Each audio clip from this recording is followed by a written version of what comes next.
Oi pessoal, aqui é o Rodrigo do Kitnet HQ e nessa sexta-feira eu vou, como eu já tinha começado na sexta anterior, eu tô com um projeto de fazer resgates de histórias, edições, enfim, que de alguma maneira eu tenho aqui em casa e que eu li há muitos anos atrás, tipo 20, 30 anos atrás ou algo assim, e que, sabe, de alguma maneira me chama a atenção ter uma nova leitura dela, reler com outros olhos, enfim, algo parecido com isso.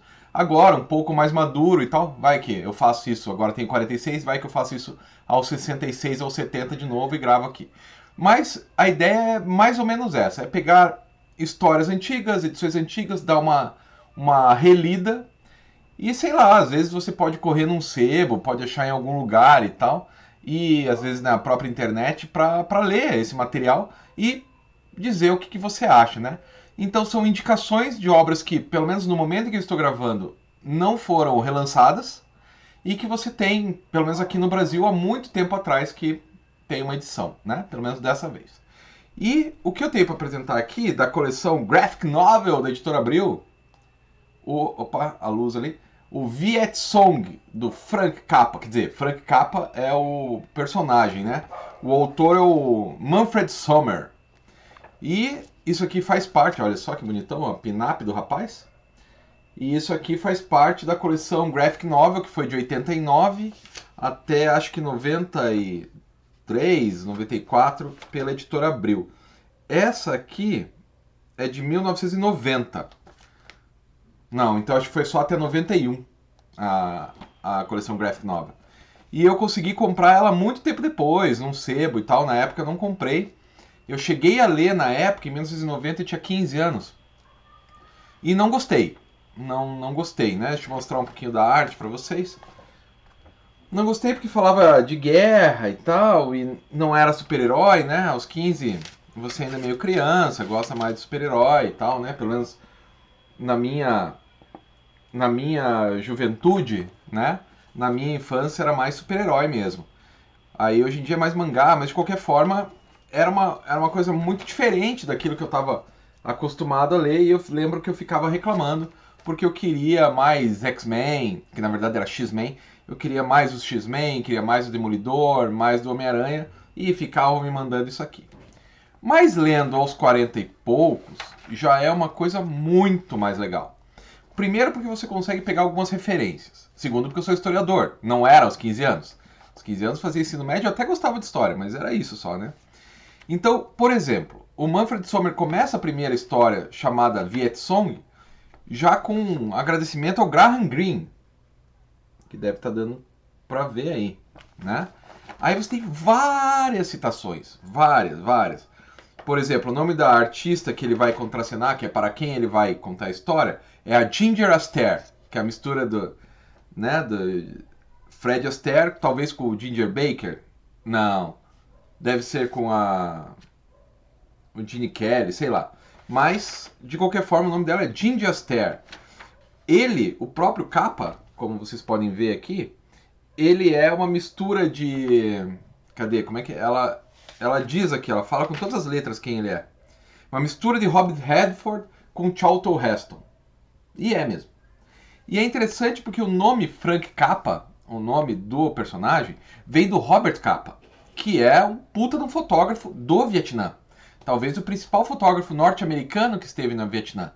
Né? Então não é de graça que o nome dele é Frank Capra, com 2 P's. Vem do Robert Capa. E daí você tem o chefe dele na primeira história. Deixa eu ver se eu acho aqui uma cena em que ele fica bastante em evidência. Pera aí, vamos achar. Aqui, ó. É o Orson Welles. Olha lá. Ele faz essa referência também ao Orson Welles. Para quem não sabe, o cara que é o maior cineasta de todos os tempos, já que ele fez o Cidadão Kane, né? Que é o melhor filme até hoje dito, o melhor filme de todos os tempos e tal. Então, tem várias citações, que é uma coisa que eu não tinha como me ligar aos 15 anos, né? Não sabia quem eram essas pessoas e tal. Uma outra coisa interessante, além da arte, que é bem... Ah, sim, esqueci, né? Deixa eu achar aqui o momento em que ele aparece pela primeira vez, que o ditador é misteriosamente a cara do Mao Tse-tung, né? Olha lá. Então é cheio das referências. E, e é bacana o jeito que a história é tratada, porque é uma aventura, ela é sobre guerra, mas ela não é. Ela não faz apologia à guerra. Inclusive, ela fala que a guerra é uma merda. Mas, ao mesmo tempo, não diz assim, não propõe uma solução. Óbvio, é um quadrinista, né? Mas no caso, o fotógrafo, ele não sabe o que fazer. Ele só sabe assim, os Estados Unidos está no lugar errado, não devia estar no Vietnã.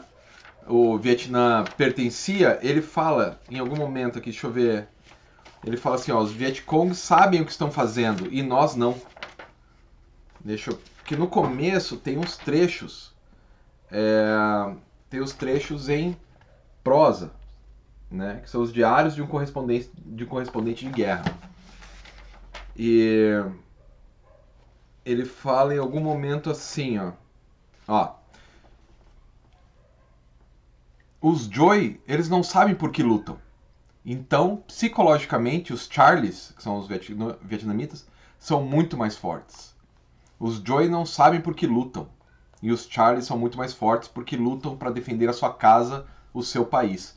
Então, tem alguma crítica social feita, alguma crítica com a guerra, né? Contra a guerra e tal. E é muito bacana, assim, é violento, tem umas escapadas, principalmente na segunda história, que é meio mandrake, mas ok. E é isso, é uma história de aventura situada na Guerra do Vietnã, com o propósito de mostrar esse fotógrafo e tal. Eu não sei, mas acredito que sim, que tenham mais histórias desse personagem Frank Capra. Eu acredito que devam ter mais histórias. Porque isso aqui dá a impressão muito clara de que não acaba aqui, sabe? De que tem algo adiante, algo atrás, e parece que escolheram duas histórias para compor esse especial aqui de 52 páginas apenas, né? Então são apenas duas histórias, mas devem ter mais. Então eu acho que é um bom resgate, se alguma editora der uma olhada aí, se talvez tenha mais histórias, talvez fazer um álbum um pouco maior, né? Parece interessante, parece bem interessante. E é legal porque essa coleção Graphic Novel tem muitas pérolas. Acho que eu vou pegar mais ao longo desse quadro das sextas-feiras aí. E esse aqui é bem bacana. Eu lembrei dele, do Frank Capra, porque eu estava dando aula de fotografia e uma aluna falou: ah, tem um tal de Robert Capa que tira foto do Vietnã. Daí eu lembrei, pô, peraí, eu tenho o gibi dele. Aí fui pegar, não era Robert Capa, era Frank Capra, mas é a mesma pessoa, né? Entenderam, né? É uma homenagem e tal. E daí eu me lembrei disso e falei, poxa, eu vou falar com a galera sobre isso. E como eu sempre faço no final de todos os vídeos, eu apresento uma música ou um disco. E, pô, falando mal do Vietnã, temos Jimi Hendrix. Não tem como você ignorar mestre Jimi Hendrix, o cara que mudou a guitarra, né? Se tem dois caras que mudaram a guitarra, foram Jimi Hendrix e Ed Van Halen. E o Jimi Hendrix E esse disco aqui em especial, esse Jimi Hendrix de Psychedelic Voodoo Child, é muito bacana porque tem uma versão da Day Tripper dos Beatles que, vale o disco, né? Ao mesmo tempo não tem as músicas mais... Ela é tipo uma coletânea, mas de coletânea de lado B, sabe? Então parece mais interessante e tal. Sei lá, eu acho mais legal do que os discos padrão dele.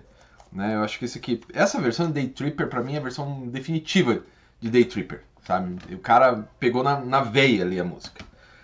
Mas então eu acho que é isso, galera. Tomara que vocês consigam encontrar aí num sebo Frank Capra. Ó, o meu tá até rasgadinho aqui, ó, mas vale. Mesmo assim vale a pena. Tomara que vocês consigam achar esse Frank Capra. E Jimi Hendrix é sempre uma alegria. Qualquer coisa deve ter no Spotify, Deezer, essas coisas. Tem ele tocando Day Tripper e tem esse disco inteiro na íntegra também. Beleza, galera? Então acho que é isso. Até mais. Tchau!